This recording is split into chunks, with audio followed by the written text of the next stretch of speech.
I'm excited to be here. I'm excited for you because we're going to have a ton of fun. I'm going to share with you a portion today of Us versus Them, which is my presentation on generational differences in the workplace. And what's great is we've already poked fun at some of it today as we've been sitting here. But I'm sure that you are like me and that you're sick and tired of hearing things like this. Like today's workforce is vibrant and diverse, and that you need to be accommodating to different learning styles and how people think. I don't want to do any of that. I don't want to do any of it. It's a lot easier in life when you don't have to care about what people think or how they feel. And besides, if we're being honest with ourselves, in every game we play, in every election we hold, in every decision that we make in business about how to allocate resources and compete professionally, there are winners and there are losers. I hope we can agree on that. But what that means is that some of the people you work with are losers. And that's what we're going to talk about today. This isn't your typical generational keynote because the first thing we're going to do is get rid of the 4-generational model. We've all heard that there's 4 generations working in the workforce at the same time, right? That's a lie. It's a destructive lie, and we're going to bury it. But in order for me to do that, I've got to first meet you where you are. I've got to start with what you know. So we're going to do that now. First up, we've got the matures. They were born between 1922 and 1946, and their favorite medicines are things like whiskey and cod liver oil. I think the worse it tastes, the better it is for your digestive health. Now, their favorite pastimes include things like complaining about all their physical ailments and yelling at young people to get off their yard. But you can't completely disregard this generation, folks. This is the generation that decided that 3 martinis for lunch was a good idea. They can drink you under the table. So if you're having a beer pong competition, get them on your team, okay? Next up, we got the boomers. Any boomers in the room? A few of you? Yes, I love my boomers. Or as I like to call you, dirty, filthy hippies, okay? Do not forget your roots, people. You were born between 1946 and 1964, and your favorite medicine actually used to be LSD, which some of you tried to get into our drinking water. Now, in fairness, your medicine of choice is a little bit different now. There's a lot of blue pills out there. But this is the generation that was responsible for disco music, for which I'm not sure I'm ever going to forgive you for. And you're also responsible for the very creation of Generation X and Y, even though every day you pretend like you had nothing to do with it. All right, next up we got our Xers. Any Xers in the room? A few of you, awesome. Now, this is the generation I actually feel bad for, because you got the term the slacker generation, which I think is hilarious, considering the group that comes after you. But born after 1965 to 1980, your favorite medicine is actually angst, which isn't even a medicine. It's just a whiny, pouty way of looking at things. You know, your feelings on life are, show me anything that you're proud of, and we'll tell you that it's not that big of a deal. Or if I really summed up the whole group into one word, I think whatever does its best. Now, you rebelled against those crazy disco hippie boomers with the 1980s, which I hope we can all agree was worse. And you also gave us rap music, so you're welcome for that one, old people. But last up, we've got the millennials, Gen Y. Any millennials in the room? A few of us, yes, my people. Awesome. I mean, we're barely old enough to shave, but everyone knows what our medicine is, which is Ritalin, and it has indeed found its way into some of our cereals. But we're the first generation that has ever grown up entirely with the internet and with 500 channels of TV, and I'm not sure that some of the older folks understand what that means. Let me give you an example. It means that we've never developed film. We've never taken a photo and had to wait 3 weeks just to find out that 90% of it was total crap. We've never made a mixtape for anyone, painstakingly arranging the songs into a specific order to express our love. We can't even be trusted to look where we're going because we do things like this. We're barely even people. Okay, but that's what you've heard. The problem is that's not how our brain thinks. Our brain doesn't put things into 4s. We put it into 2s. And so you've heard these generations, but that's not really what they are. I like to think of them as really old people who don't think that they're old people, whiny people who can't decide if they're old or young people, and then tiny little baby people. But like I said, we don't think like that. We put everything into 2s. Think about it, men versus women, Republicans versus Democrats, paper versus plastic, Axis versus allies, and Team Edward versus Team Jacob. If you're really being honest with yourselves, there's only 2 groups that we put people into.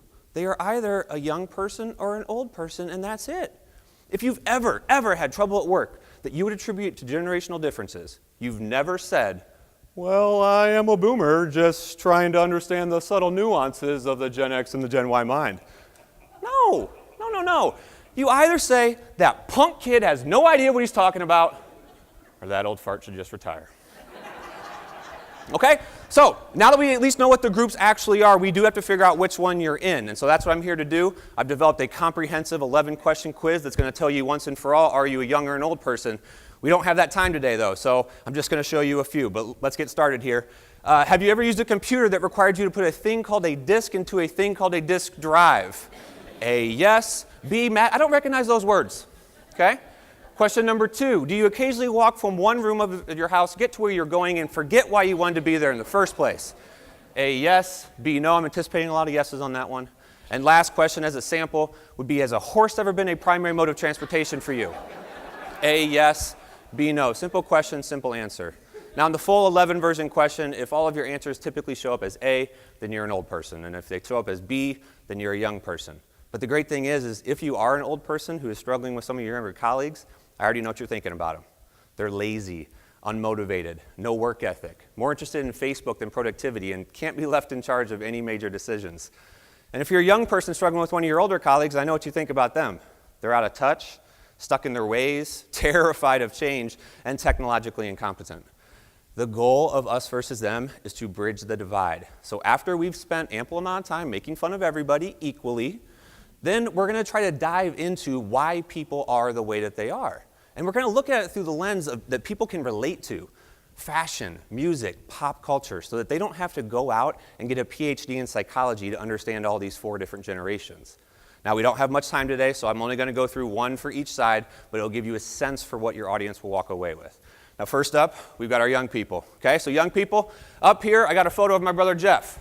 If you're going to hire somebody based only on a photo alone, then you might conceivably hire him. He looks like he could be competent. I have a million stories to the contrary.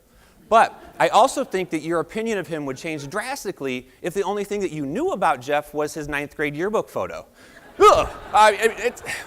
It's an atrocity and easily the worst photo my family has. If I owned a business, I would pay him just to stay away from it. But why am I showing you this? Well, 1, because I like making fun of my brother. But 2, because he got better. You know, he aged well, like cheese or old furniture. And young people, I got news for you too. So did all the old people that you work with. None of them got to where they are overnight. In fact, they've spent years building the skills necessary to do the things that they're currently doing. So listen, baby people, my people, technology has advanced the speed at which we literally do every single thing, except for one thing. And what it has not advanced and made faster is the speed at which we get good at stuff. That's the same as it's always been. So probably the most important sentence that I need you to take away from our conversation today, if you want to have a long career at this thing, is this. Advancement is a process, not a right. You don't get promotions, you don't get raises like you get presents. You earn promotions and you earn raises and you earn them slowly. I'm not saying it's going to happen slow for you because it was slow for them. And too often, that's the conversation we have in business. Old people are saying, well, it took me 10 years to get here, so it should take you 10 years. I'm not saying that. It's going to happen slow for you, young people, because that's how we advance at every single thing else that we do in life. You can't pick up a football and go play in the NFL tomorrow. You can't pick up an instrument and go play at Carnegie Hall. You have to practice everything that you're good at. You have to practice video games, languages, cooking, and they all generally work the same way. You start something new, you learn, you screw up a few times, you learn from that, and if you're smart and you're focused and you don't quit, you continue to advance. Our careers are the exact same. So, young people, if you do want to have a long working relationship with all these old farts, then here's what I need you to do. I need you to appreciate that advancement is a process and that they've been going through that process a lot longer than you have. They do actually know what they're doing, so spend some time consulting with them on the different strategies that they use to be successful. If you treat them like the assets that they are, instead of an obstacle that you have to get around, they will actually help your career advance faster than if you try to do it all by yourself. All right? So that's one for the young people. For the old people, I want to talk a little bit about change, but I want to frame it up in the terms of business a little bit. So Netflix was founded in 1999, 97, TiVo in 1999, iTunes in 2001, Facebook in 2004, YouTube in 2005, Twitter in 2006, and Hulu in 2007. And I can barely remember a time when those things didn't exist. I mean, I see more commercials on my telephone now than I do on a TV. And what that means for me and many of you, I'm sure, is that if your company doesn't have an easily navigable website, for example, then your company doesn't even exist to a great portion of people. And so, you old people, I know you're getting sick to death of hearing that the world is changing faster than it ever has before, and you should be sick of that. But truth is, for you, or for anybody who grew up before the internet got going, the world is changing faster than it ever has before. But for the young people you work with, it's changing at the exact same speed that it's always changed. And it's why they like it. It is their normal. They're not running around running their heads into things because they're impatient. They have been taught that best practices change every 12 to 18 months.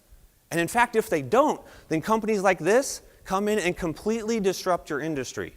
Or they might even create their own industry that has huge impacts for your business. So old people, just like I'm telling the young people that they have to appreciate advancement as a process, I need you to understand that the world might be changing at a faster pace for you than it is for some of the people you work with. And sometimes that difference in perception is what creates tension. Now, we'll talk a lot more in the full presentation about how to address that tension, but at least knowing why people are the way that they are will significantly help reduce it. I wish we had more time to talk. My time is almost up. There's a lot more that we do talk about in Us versus Them, about loyalty, change management, communication, and what you see up here is an example of some of the key takeaways that your audience will leave with. My goal with Us versus Them is to simplify the conversation. If we simplify the conversation and stop talking about 4 different generations, then your people can actually take something away and actually work with it. But the other goal is to do it in an entertaining way so that they get all of the traditional takeaways and content of a keynote, but with the entertainment value of a comedy show. Heck, we're even going to leave them with a downloadable PDF so that they can use some different strategies about how to talk to somebody who's significantly older or younger than them. But the point is, they're going to laugh a lot more than they've ever laughed at an educational keynote. I can't thank you enough for your time. My time is up here today. I look forward to meeting you in the break, and thank you to the group who has put this all together. Thank you.